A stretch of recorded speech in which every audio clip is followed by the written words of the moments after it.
अस्सलाम वालेकुम दोस्तों, की हाल चाल है? ठीक ठाक। इस वेले असी गीगा माल सेंटर के बिल्कुल सामने खलोते हैं और गीगा माल सेंटर जोड़ा इन्हें आतिशबाजी का इंतज़ाम किया हुआ। 14 अगस्त का अज दिहाड़ बस होने में थोड़ी देर रह गई है, शायद कुछ सैकेंड जोड़े ने वो रह गए हैं। और इस तो बाद बड़ा ज़बरदस्त हर साल आतिशबाजी का इंतज़ाम करते हैं। कोई भी खास इवेंट हो उत्ते आतिशबाजी का इन्होंने लाजमी एहतमाम किया होंगे, चाहे 14 अगस्त हो या फिर नवा साल जोड़ा वो चढ़ रहा होंगे। हमेशा इन्होंने इंतज़ाम किया होंगे। लोग इतने बहुत ज़्यादा इस वेले पिछे भी तुम देख रहे हो वाजे बजा रहे हैं, वाजे बजा बजा के तो यौम आज़ादी मना रहे हैं। और बस थोड़ी देर में बहुत ज़बरदस्त किस्म की इतने आतिशबाजी जी है वो स्टार्ट होने वाली है।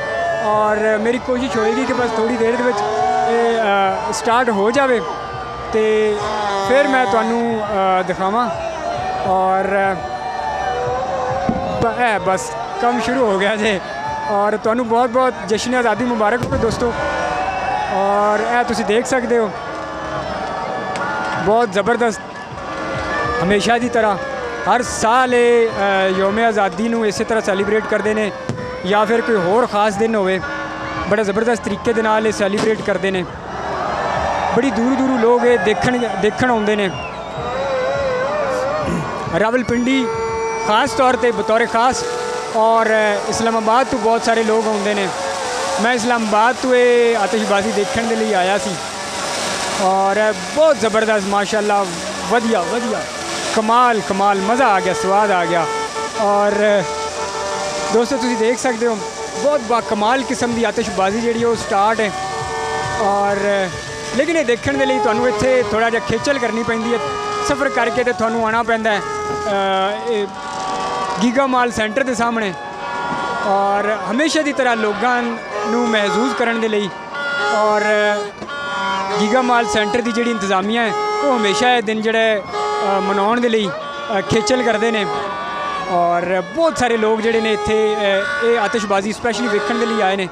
और ये रोड जी है तुम देख सकते हो, रश की जी सूरत हाल है। रोड तकरीबन दोनों पासों ये तकरीबन बंद हो चुका है, ब्लॉक हो चुका है। ट्रैफिक जी दोनों पासों ना आ रही है ना जा रही है। और बड़ा वधिया बहुत वधिया तुम देख सकते हो। उम्मीद है कि तुहानू पसंद आया होएगा गीगा माल सेंटर की जी एफर्ट है।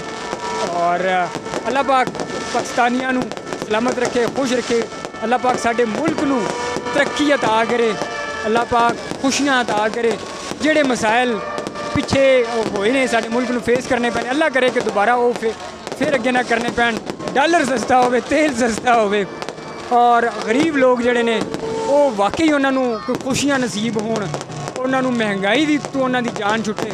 और अगे फिर इलैक्शन भी आने वाले हैं और इस तरह की जी गौरमेंट है वो सानू मिले कि लोग जोड़े ने उन्होंने लिए बेहतरी होवे, उन्होंने खुशियाँ मिलन।